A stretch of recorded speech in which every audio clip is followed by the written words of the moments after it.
Diduga melakukan penimbunan BBM dengan cara menjual eceran, satu unit truk tangki Pertamina milik PT Gebrina Utama Bate Putih diamankan oleh Satuan Reserse Kriminal Polres Nagan Raya. Polisi mengamankan SA, sopir truk, dan satu orang penimbun BBM ilegal berinisial FS, serta sejumlah barang bukti berupa satu truk Pertamina, satu buah mobil pick-up, selang, dan 16 ton BBM bersubsidi. Kasat Reskrim Polres Nagan Raya, AKP Mahfud mengatakan, kegiatan transaksi menjual eceran BBM tersebut memang sudah dicurigai oleh petugas kepolisian berdasarkan laporan dari masyarakat. Setelah dilakukan pengintaian, akhirnya polisi berhasil menangkap para pelaku yang sedang melakukan pemindahan minyak di Kecamatan Kuala Pesisir, Kabupaten setempat. Menurut keterangan tersangka, usai melakukan isi ulang BBM di depot Pertamina Melabuh, sang sopir truk tersebut tidak langsung menuju SPBU sesuai dengan surat jalan. Namun pelaku berhenti di jalan untuk memotong segel yang terpasang di tangki.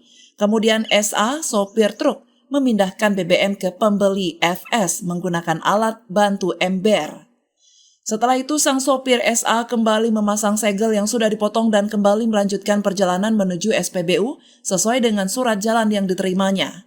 Telah melakukan kegiatan tersebut lebih kurang sejak tahun 2021. Dari keterangan tersangka bahwa pembeli minyak tersebut adalah saudara Faisal, sudah kita dilakukan pemeriksaan dari pihak yang bersangkutan, pihak pengangkutan, dan pihak Pertamina.